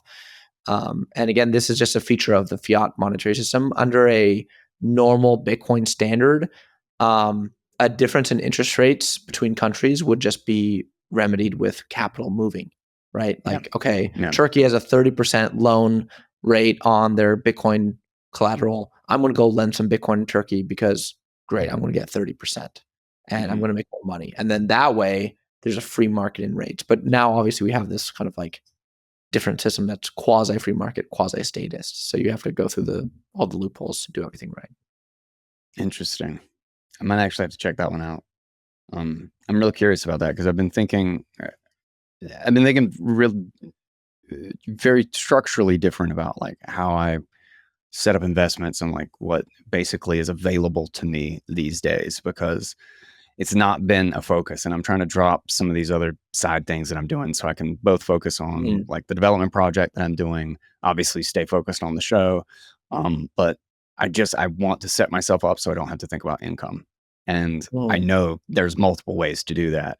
And I've just not devoted the time to really think about it.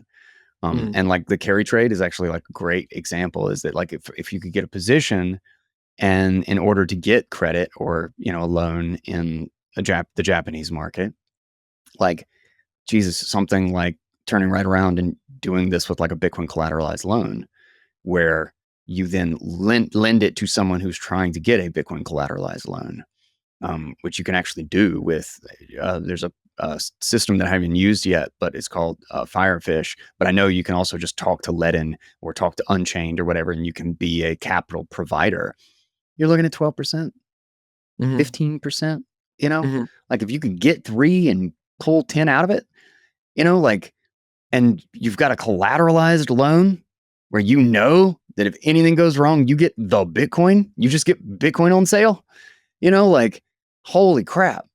This is exactly why I think the Bitcoin collateralized market is going to be just massive when people are figuring this out. This is gonna keep growing. And those opportunities are going to slowly move away. And I mean, they'll remain there probably for 5 years or whatever, just because everything's still going to be chaos and arbitrage is going to be golden all over the place. But yeah, it's interesting. It's interesting. And think about this, like I brought this up, I think on my first podcast with Marty Bent, but using the carry trade to get, you know, collateralized loan exposure with Bitcoin is a great example of, you know, like using the fiat system parasitism against itself, right? Because you're taking out loans, you're taking liquidity from the Japanese. You're like, okay, you want to give infinite money at 0%? Great. I'll take your infinite money at 0%. Love it. I'll buy some Bitcoin with it. And I'll pay off the minimum payment on the loan. And every month I'll just take out more and buy more Bitcoin. And when this whole system comes crumbling down and all the debts are erased, then I'll be at the end of the road with a bunch of Bitcoin and I'll be happy. You know, you can come after me with, you know, no assets and all this debt, and I'll just have my Bitcoin and I won't care. So I think it's like it's literally the perfect solution. And so, I mean, I know a lot of investors who've made a lot of money for the carry trade. The carry trade is worth trillions of dollars a year, literally, because again, obviously it's not only just retail. Hedge funds, institutions have been doing this for years. And with the recent Japanese bond market blowout, there's more and more talk of them restarting 0% interest rate, because they paused 0% interest rate policy for a few years because of the currency blowing out. Essentially, they were worried that they've been too accommodative in terms of monetary policy, which is like, yeah, no duh. I think you guys have printed a lot of money, and no wonder your currency devalued by 30% in 2 years. I'm not shocked. But they, you know, to stop that, they've been letting the bond market kind of blow out, but now it's starting to reach critical levels, and there's a huge amount of political turmoil with the LDP losing their first election in 25 years. And the prime minister is being called to resign, and like all this stuff is going on. And if this continues, right, like the BOJ is gonna have to step in again, especially with the bond market side, because of the erratic trading nature of the long end JGBs. They're gonna have to step in and again and do more QE and do more yield curve control. And when they do that, and interest rates go back down, then all bets are off for the carry trade, because you'll be making money in multiple ways. You'll be borrowing money at zero, so you won't be paying. You'll be taking into US dollars, and then the yen will be depreciating against those dollars. So when you go pay back the loan a year later, it'll be worth 15% less. So you essentially get a negative interest rate loan in dollar terms, because you're borrowing and depreciating yen. So, and then if you use that to buy Bitcoin, which goes up 50%, CAGR. Like, it's such a genius trade, which is why so many people ask me. I'd already had so many investors being like, hey, how do I do this? I'd already helped some people do it. So I'm like, you know what? I'll just make a Substack piece. Like, you guys can go ham. Here's the step-by-step how to do it. Hell yeah. Hell yeah. Well, shit. Is there anything else you want to cover? Because I think this is probably a good place to lop it off. I know we could keep going down the rabbit hole of the great taking and everything, but I'll just throw it to you. Is any last words and or point people to where they can follow you and that sort of stuff? Absolutely. Yeah. No. Last words is, again, just remember, like, it's that old saying, right? It's that meme. It's like, however bad you think it is, it's going to get worse, right? Like, but at the same time, it's also going to get better. So be very bearish on fiat, be very bullish on Bitcoin. This system, it's going to get worse. The collateral problem and the failure to deliver problem is going to get worse. Your shares that you own in brokerage aren't really yours. They're held by the broker. They're held at the DTCC. They can freeze them whenever they want. They can create fake shares whenever they want. They can fail to deliver. They can naked short. They can manipulate with derivatives, all these sorts of things. And the only financial asset that you can truly own is Bitcoin. So, buy Bitcoin, stack sats, stay humble. That's my message. Hell yeah. All right. Dude. You can find me on Twitter at Peruvian_Bull. I changed my real name on Twitter, Roberto, but if you look Roberto Rios or Peruvian Bull on Twitter, you'll find me. Also have a YouTube, and then I have the Substack, which is dollarendgame.substack.com. So I have both free and paid articles there, and you can sign up for a free trial for like 7 days if you just want to read some of the articles. You can go for that. And if you want to support me, you can sign up for the Substack. Is all of that in the link tree, so I can just grab those links from there? Yeah, it's all in the link tree. Okay, sweet. On my Twitter bio. So do that. And I also have Nostr. That's in my extended bio. I have the Nostr and Pump. So if you want to follow me on Nostr, go do that. Of course you do. You're Bitcoin. Of course you do. Of course. Yeah. Dude, thanks for joining me. This was a great one. I really appreciate it, man. And if you don't mind hanging out for just a minute after we close this out. Absolutely. Thank you so much. All right, and that wraps us up. That was Peruvian Bull. I will give links to his Substack if you want to. I'm probably going to be spending some time over there, as well as YouTube and Twitter and all that stuff. I'm literally just going to go to the link tree. I'll post the link tree too, but I'll also link to just kind of a few things that some of the pieces by him that I really like, as well as I will link to the Great Taking, the audio of that, which we did on the show, since we mentioned that one as well. But definitely, this is not something to ignore. This is something to stay up on. So just following him to keep up on what's going on in the macro situation is probably not a half bad idea. And don't forget to check out Ledn, LEDN.io for Bitcoin-backed loans. I have a special link for you with a discount. And speaking of discounts, we got one for Get Chroma, who do light health, red light therapy, getting your circadian rhythm right. 10% off with code Bitcoin Audible. And then the HRF, they have the Oslo Freedom Forum, June 1st to 3rd next year. Tickets are on sale now. Also, their Financial Freedom Report, fantastic newsletter. I get news there that I would never be getting in any other context. And I highly, highly appreciate them for that service. And then lastly, pubkey.app. This is, Synonym has built a set of protocol tools for re-decentralizing the web. And pubkey.app is PUBKY.app. It's really kind of to showcase the beginnings of this. And they've got a really big update coming. They laid out tons of different details. You can find it all at the link in the show notes. So check it all out. Great products, great services, all things that I've been interested in and used personally. Let's close it out. I got some really fun stuff coming. Really great read by Svetsky.